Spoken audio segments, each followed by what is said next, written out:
Welcome to Kiss List Confessions, where authors of kissing books talk about kissing. I'm here today with my special guest, Naima Simone. Hello. Hi, how are you? I'm good. Thank you so much for joining me today. And we like to get right to it on Kiss List Confessions. So, your first kiss, and this could be, if maybe not your very first kiss, if you were, precocious and had a couple kisses when you were 6 years old, not speaking from experience or anything. But just whatever you consider to be your first kiss, tell us about it in 3 words. Okay, so I'm not going to count the kiss I had with my pillow. I'm going to count the kiss that I had like with a real life person. Like, okay. All right. So my 3 words are hamburger, sloppy, a lot of tongue. That's like one word because it was like so much tongue that it just has to be like a lot of tongue. I just see it being written out as one word. Yeah, it is. A lot of tongue. Hamburger, sloppy, a lot of tongue. Yeah. And if there was like sound effects for a lot of tongue, it would be like. Okay, so all right, obviously, how was the hamburger involved? I'm just going to say he must have had a really good hamburger before the kiss because afterwards I was like trying to take it out afterwards without embarrassing him. But inside I was going, oh God, there's a hamburger in my mouth. That is my first kiss was oh my. Yeah. I was not expecting that to be the hamburger part of the equation. Yes, yeah. I wasn't talking about I had hamburger for a date, like before the first kiss. Talking about hamburger was like involved in my first kiss. Okay, obviously. Like hamburger could have been a menage. Like my first kiss could have been a menage between another person and a hamburger. Oh God. Did you end up kissing this person again? Yeah.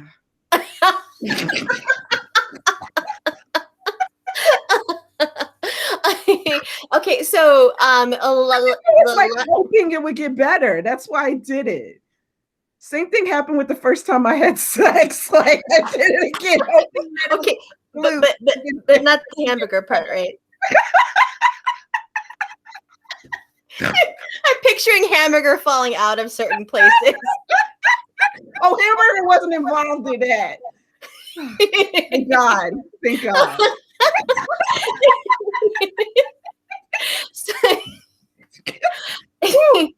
So the lotted tongue, who is that? Was that from? Oh, that was all him. That was all him. I was like, I wasn't even sure what to do with my tongue because like his tongue was just taken all over. Like I was like, my tongue was like, who's on first? Like pretty much. Like what are we doing here? What's our role? Like, because he's just like, my goodness. Oh, well, I mean, that's after that experience, I'm sure you were, fantasizing about what it might be like to kiss, somebody else. So, absolutely. What are 3 celebrities who you would like to kiss? And this is a fantasy bubble, we're not safe space. So this is quite easy. This is quite easy. Jason Momoa. Yes. Idris, of course, Idris Elba. Yes. And Roman Reigns. See, my husband is a huge wrestling fan. Yeah. So I know him, yes. I see your type. All right. Wait, are you seeing a trend? Are you seeing... I mean, I am very much on board. So yeah. Definitely, yes. Jason Momoa in any particular version of him or just all of it? Just all of them. Like just line them up. Just line the versions up and it could be like our very own kissing booth. Like I'll right. He like steps in as one thing comes back. Right. Like even short hair Jason Momoa. Like I'll do them all. There you go. You're like, oh wait, were we talking about wait, this is a kissing show, right? But yeah, that's what I meant. That's what I meant. All right, so we're gonna move from celebrities to fictional characters. Okay. And this is one where it's more about their personalities, there are things about them that make you think, oh, they would make a good kisser. So 3 fictional characters you think would make great kissers. Okay. Listen, number 1, I think Lancelot from like King Arthur. Yeah. Phenomenal kisser. I mean, he stole the king's wife. There had to be something there. And then like almost all the versions you see of like all the King Arthur movies, he's so broody and just like there is a brood, like Richard Gere, I think, played him. Yeah, he played him in the one with Sean Connery played him. And even the one where Keira Knightley was like Guinevere and the guy who played Lancelot. He was just so, there was just something so sexy and like, it was just, even when he was almost sneaky, it was still so sexy about him. I mean, obviously, like Guinevere is so attracted to him, like she just can't help herself, like she risks everything. Yes, yes. So I'm like, there must be something there. But even before Guinevere, you get the feeling he was kind of a hoe, and I'm just like, right. So the reformed rake, yeah, and he's broody, and he's like, yes, there's this devotion. Like a lot of women, and then the dude, like the lover honor kind of conflict. Yes, yes. So I'm all in kissing. I'm all nice, Lancelot. All right, who's next? I'm blaming this totally on Katie Roberts. Totally down with kiss. I really think Hades, because I just read Neon God, will make a fantastic kisser. Because obviously Katie agrees with you. Yes. And even now, like she's made me rethink like the whole thing with Hades. Like there's something so dark about him that I really believe he probably is up to like, it's like the dark ones, the kind of twisty ones. Probably know what they're doing. You know what I mean? They're not afraid to go there. No, and I think she hits on something when he's kinky. I really do. And so, yeah, the dark ones are always, yeah. So I'm going with him. I'm going with him. All right. So Hades, so a bit of the anti-hero. Yes. I love a good anti-hero. What a, so you go from Lancelot, kind of like this golden, shining example of chivalry to Hades. So. And then my third one is Batman. Okay, we have some conversation to have here. If anyone has been even remotely on social media in the last, month or so, there, I think you could definitively say that he is good to go.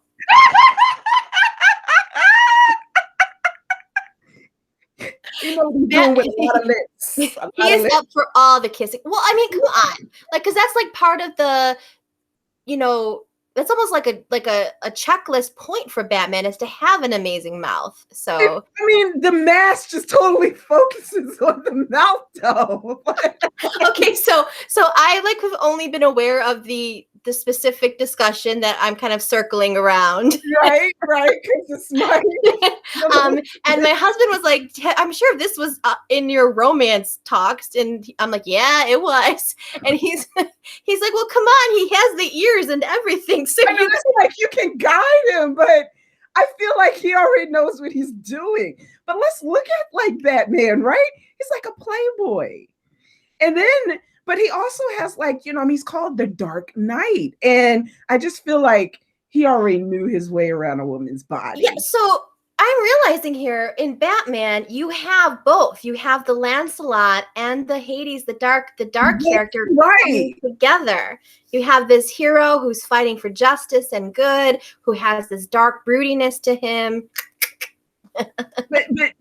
but Batman would be, he's like the hero that would kind of like, he has a bit of darkness in him because he's like Superman, would just kind of like sacrifice, he's going to save that one person if they're in trouble. And Batman would kind of be like, yeah, forget that one person. You know, if that one person got to die in order to save everybody else, we're gonna have to let that one person die. It's yeah, like, he's so sexy. right. He's not like he's not black and white in the sense that he's not totally like all right. There is definitely more of his own moral compass. Absolutely, and there is something so sexy about that, and is so sexy. So do you have I mean, obviously just Batman, the character himself, you know, from the comics, but do you have a favorite movie version of Batman? You know, I know a lot of people are going to roast me for this. It's okay. It's a safe space. It is a safe space, but I really loved Val Kilmer. We're together here. He's my favorite too. Okay, okay. Like I know he had a very like kind of cardboardy performance, but I feel like that was on purpose. Yeah, I mean, I agree. I loved him. Like I loved him. So well, I mean, I love Val Kilmer to begin with. I really like his acting. And he can become like such colorful characters. Like he can really transform himself. So the fact that he was so cardboard, I feel like he was making a very specific choice. Absolutely. Because he was a phenomenal actor. So and he's that mouth. He's, you know. Oh my God. Let's to me, he just like really gives credence to my whole pick. You know what I mean? All right, I'm on board. Okay. As long as we here, like right. Everyone else outside our bubble can roast us all they want, but I'm in. Right. All right. Now, so speaking of like Val Kilmer and like hot kisses on screen, what are 3 favorite kisses from movies, TV, books? Your choice. Okay, so you're not going to believe the coincidence of this. Val Kilmer wasn't included in this kiss, but he was in the movie for my first pick. Top Gun had one of the hottest kiss scenes, and it was everything. It was the almost in shadow of it. It was the way that the camera focused totally on their mouths. It was the music. That kiss between Tom Cruise and like I can't think it's Kelly. Yeah, I just read an article about her. Yeah. Oh God, that was so hot. Like the tongue that it's like everybody needed to take a minute. If you don't know what I'm talking about, go to YouTube and look it up right now and play music from that song. Oh, and then so when we get to the music, I will be surprised if that song isn't on your list. It's not. Oh, well, that's honorable mention. I'll look at your honorable mention right now because that's "Take My Breath Away" by Berlin, I believe is the yes. Take my breath. Okay, y'all don't want to hear me sing. We'll have a little karaoke breakout moment.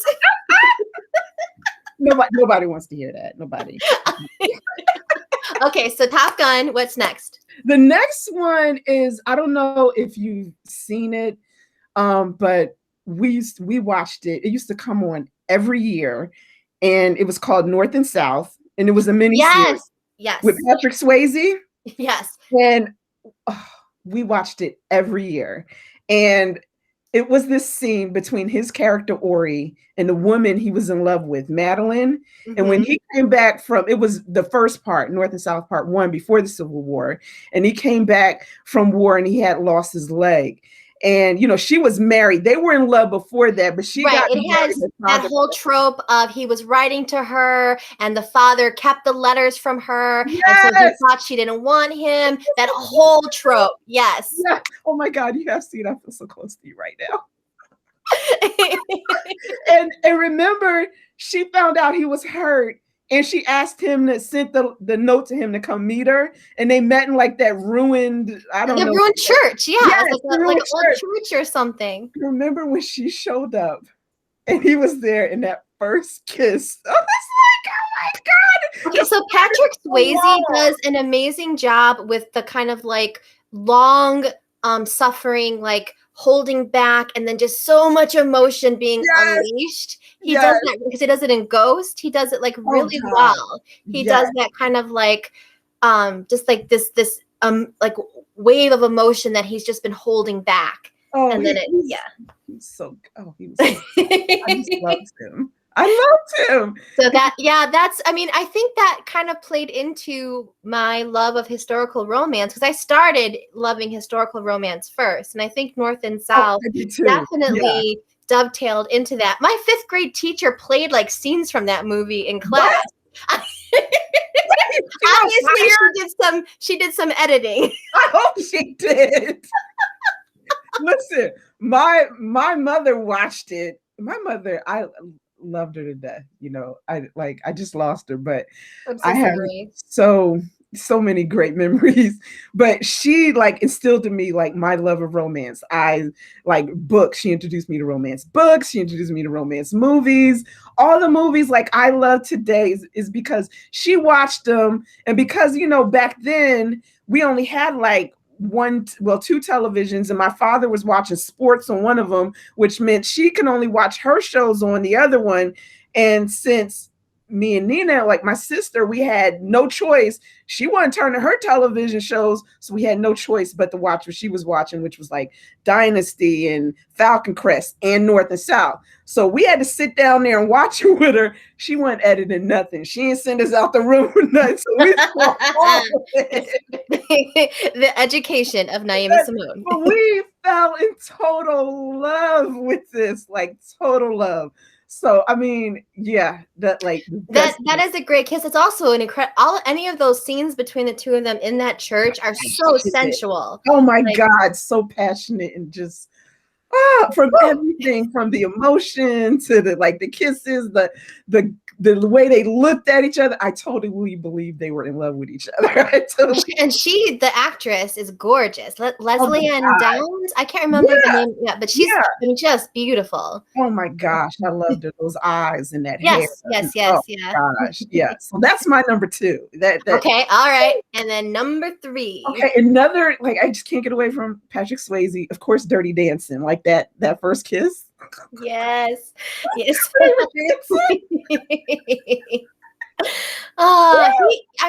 incredibly charismatic actor. Yeah. So speaking of moms and the movies they watched, with Dirty Dancing, this just came up in another episode where my mom used to watch, and she used to pause the movie when you could get that little flash of his naked.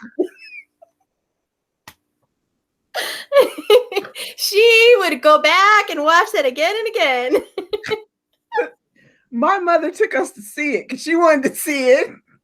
And again, she didn't trust people, so she didn't send us to different like theaters. So we had to sit. That's how I saw The Color Purple at probably an inappropriate age. That's how I saw Die Hard. That's how I saw Star Wars, all of them, because she wasn't sending us to another theater for us to get snatched. So we got set. So we had to sit in all the movies that she saw. So she wanted to see Dirty Dancing. So we had to see Dirty Dancing, and oh my God, she doesn't know what she did for me. After that, I convinced my father to take me to see Dirty Dancing. He had no problem sending us in another theater while we went to see it. He had no problem. And I convinced like, I don't know how many people to take me back to go see. I think I saw it 5 times in the theater because I fell in total love with that movie and Patrick Swayze. Yeah. I remember one summer, a friend of mine, we tried to like recreate that dance. Listen, I tried to recreate all the dances. All those moves. To the last show. There's some really cute ones. Yeah, some fun ones. All right, so Patrick Swayze and Dirty Dancing, very good. So he gets 2. He's 2 on your list. 2. He's 2. He deserves 2. I'm not arguing. Okay, so now we're going to move to like talking about that church, that remote location. 3 places that you think are ideal kissing spots. Okay. Now they could be from personal experience or just fantasy, bucket list, whatever. I've been to 2 of these places. Okay. I haven't been kissed here, but I've been to 2 of them. But I think they would make ideal places. One, I truly believe the Cliffs of Moher in Ireland would make a beautiful place to be kissed, because I can just imagine the waves crashing, the water spraying. Of course, I'm gonna need a hat because this hair can't get wet, and but I do believe that it would make a beautiful place, dramatic place for a beautiful kiss, and I'm gonna need a soundtrack going in the back. So yeah, very dramatic. I need to be my moment. And number 2, Stonehenge. So I can be transported to like some mystical place with fairies. Right. I know. You're like, all right, I'm waiting. Where's my Spanish man to come through the portal to take me away? Seriously, I do. I think it would be a beautiful place to be kissed. And 3, up against the wall. That has happened. Well, good for you. It's hot. There's that cover that came out where it was, like all the whole holding the wrist against the wall, and there's like that's not. Yes. What cover? I think it was like it came out like last year. It was a historical romance, and it was definitely the hero like had her pressed up against the wall, the hand on the wrist, pressing it. It was I know it was hot. Okay. Yeah, but I am feeling you on the against the wall. That's yeah. It's just and can I get a little hair tugging on it? This is you get to make the rules. So that's a stipulation. Okay. All right. So we were talking. You were talking about like when you go to the cliffs in Ireland, you need your soundtrack. So this leads me to my next question, which is, what are 3 songs that would be on your kissing music playlist? Okay. Number 1 it's from the Love and I can't pronounce her name and I'm not going to murder it, but it's from the Love and Basketball soundtrack, and it's the last song in the movie, and it's such a great scene, and the name of the song is You Made a Fool of Me, and such a beautiful song, and it just so it would definitely be on my kissing. So if you're curious about what that song is, and all of these songs will be on the Kissless Confessions playlist on Spotify. So don't worry, Naima will get me the name of this of the song, and we'll get it up there for you, and you can listen to all of these songs that she has picked and all the other authors have picked. So yes, so number 1, her name, but my name is Naima, so I'm kind of sensitive about people murdering the name, so I won't do it to her. So I totally understand, and that's fine, because we're gonna make sure that all the listeners watching or listening will get to have all of the songs from the playlist. So. Cool. Okay. The second song is I'm going back to Dirty Dancing. Okay. Okay. Sorry, that was my dog. It wasn't me. I'm going back to Dirty Dancing, and that scene, the first kiss. Cry to Me. Remember the song that was playing that they were dancing to? Mm-hmm.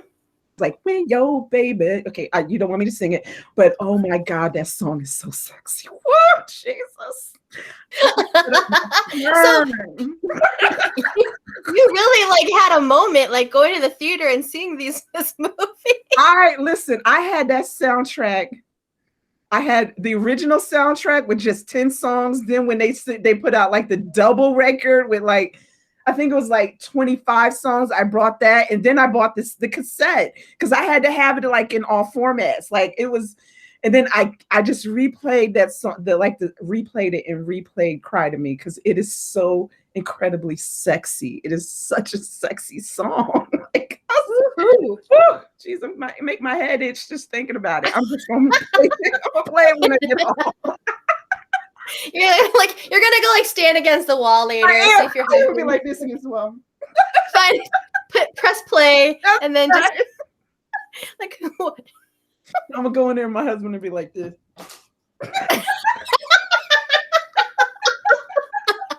Okay.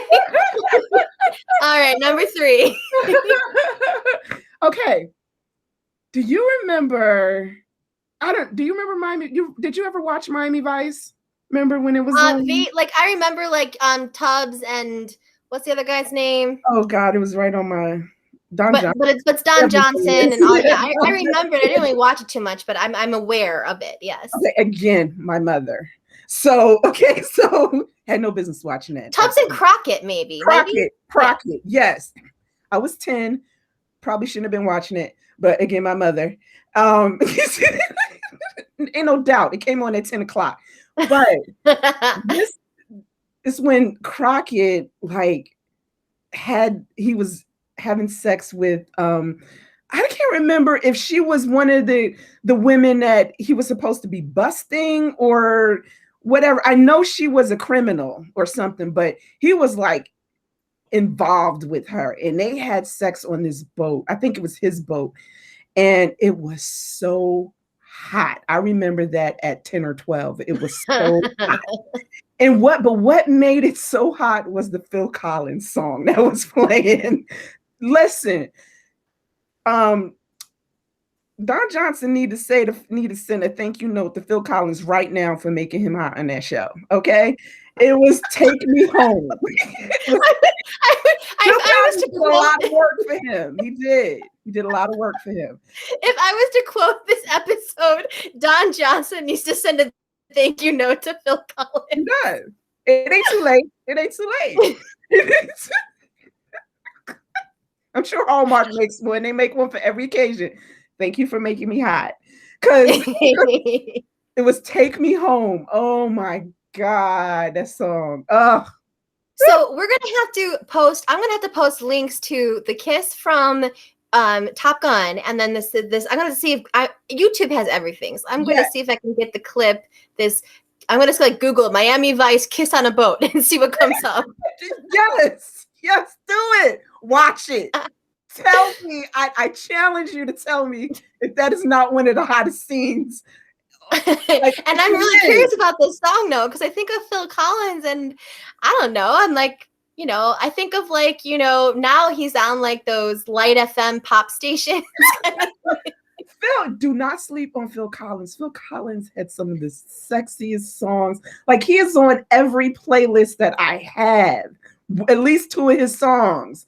We're not even going to talk about the one. Well, now it might not be too sexy since I found out he was writing it about his ex-wife. But the one with the drum solo. What is it? In the Air Tonight. Oh, I know the song you're talking about because it was like part of like a commercial for a long time. I can feel it coming in the air tonight. Yes, tonight. Yeah, I know this. I love that song. And then oh God, he just has a bunch of them. Oh God, I love Phil Collins. Like, I love Phil Collins. I see. But Take Me Home, okay? All right. Well, yeah. And then the song by Berlin, of course. But yeah, well, we have that as honorable mention. So I was talking actually about you have I think it's coming out soon. It's not out yet, but it might involve a one-night stand. Yes, Secrets of a One-Night Stand comes out in August. Yeah, because I was doing a discussion on tropes, and the trope of the night was vacation flings and one-night stands. And I'm like, actually, there is. And this one is a couple of tropes in one, because it's like she's pregnant. She gets pregnant, but it isn't from their one-night stand. It's like from a night after their one-night stand that she gets pregnant. Okay, so that's a very confusing cover then. Yeah, it's like, because I looked at it and I was like, this cover is gorgeous. She's not quite that pregnant in the book. But she is. Well, because it is a gorgeous cover. They're both beautiful people. But then, she's very visibly pregnant. And with the whole line about the one-night stand, like, my takeaway was he was getting it down with the pregnant lady. No, he was, but he does eventually get it on with a pregnant lady that he impregnated. But there are other secrets that come out of the one-night stand that he doesn't know about and she doesn't know about until afterward, like a couple of months, like I think like 2 or 3 months afterwards. But she gets pregnant after their one-night stand. So she's not quite as pregnant as she is on the cover. Right. And but it is a surprise pregnancy book. Yeah. Right. Which comes into play with several one-night stands. It does happen. So it was funny because we talked about this. We talked about your book, and one of the girls was like, that's like a trope I actually want. Like, she was talking about how she actually wanted a book about a one-night stand involving someone who was already pregnant with someone else's baby. I'm like, okay, that's like a whole another thing. Oh, now I do have that, like the Road to Rose Bend. She does have a one-night stand with her ex-husband, and she gets pregnant by her ex-husband, and she doesn't have sex with the hero. You're like, I got it all. Hold on, I'll find what you want. And then I have a vacay fling book that just came out, like Broody BRIT. They have like a temporary fling. Yes. That title, Broody BRIT, like, I'm buying it on that title alone. And like, give me. Thanks to like Juliet Cross for that, because her niece Justin, like they came up with it for me because I was like, I suck at titles, so they came up with it for me. It's a great title. It's a one-click title for sure. Oh, yeah. Thanks. Yeah. Well, this has been so much fun. Thank you so much for joining me today. And yeah, so make sure you go and check out. It is tell me again I just know One Night Stand is in the title. Tell me the title again. That's like the important part. It's Secrets of a One Night Stand. Secrets of a One Night Stand. Yep. And that's coming out in August. And this has been great. So thank you all for watching Kissless Confessions. I'm Melanie Johnson, and my guest today is Naima Simone. Naima Simone, thanks for joining me. Bye. Bye.